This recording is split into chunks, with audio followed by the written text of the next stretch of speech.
Halløj. Mit navn er Martin Riise Nielsen, og jeg vil godt fortælle dig en historie. I dag skal du høre Bidronningen af Brødrene Grimm. Find dig godt til rette, for historien begynder nu. Der var engang 2 kongesønner, som gik ud på eventyr, men forfaldt til et vildt og udsvævende liv, så de slet ikke kom hjem igen. Deres yngste bror, som blev kaldt Dumme Peter, begav sig da på vej for at lede efter dem. Men da han endelig fandt dem, gjorde de kun nar af ham, fordi sådan en dum fyr troede, at han kunne klare sig ude i den hvide verden, når det ikke engang var lykkedes for sådan 2 kloge hoveder som de. De drog imidlertid alle 3 videre sammen og kom til en myretue. De 2 ældste ville rode op i den, for at se hvordan de små dyr blev forskrækkede og løb afsted med deres æg. Men Dumme Peter sagde: "Lad dyrene være i fred. Jeg kan ikke lide, at I gør dem noget." De gik så videre og kom lidt efter til en sø, hvor der svømmede mange ænder. De 2 brødre ville fange nogle af dem og stege dem, men Dumme Peter satte sig imod det og sagde: "Lad dyrene være i fred. I må ikke røre dem." Noget efter kom de til en bistade, hvor der var så meget honning, at den løb ned ad stammen. De 2 brødre ville tænde ild op under træet for at kvæle bierne, så de kunne tage honningen. Men Dumme Peter satte sig igen imod det. "Lad de små dyr være i fred," sagde han.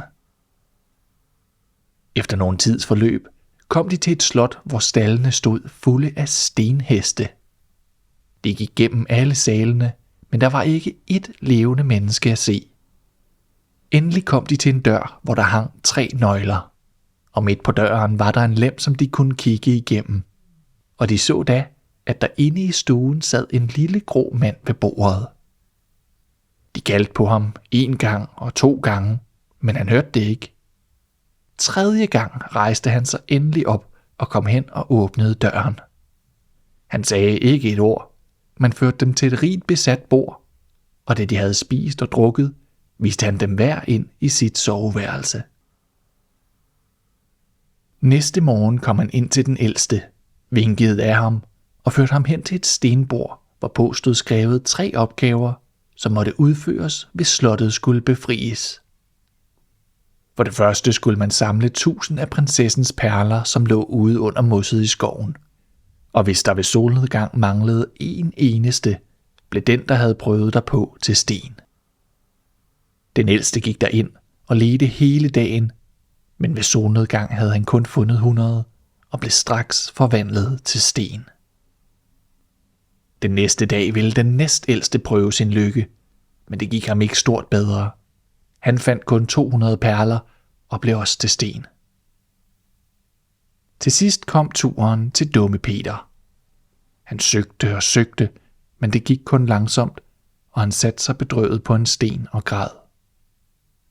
Mens han sad der, kom den myrekonge, som han engang havde frelst, med 5000 myrer. Og det varede ikke ret længe, før de små dyr havde fundet alle perlerne og båret dem sammen i en bunke.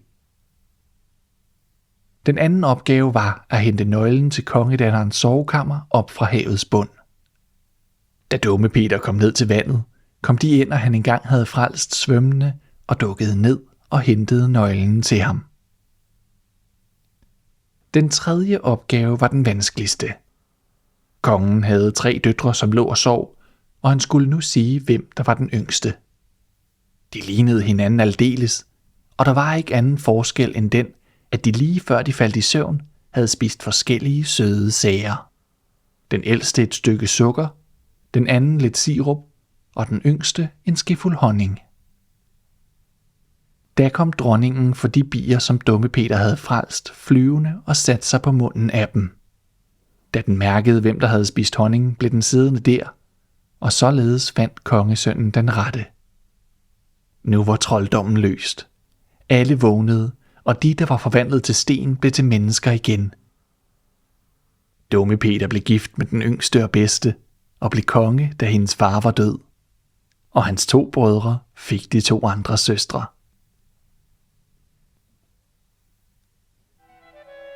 Det var alt for nu. Tak fordi du lyttede til Riise Fortæller. Jeg håber vi høres ved.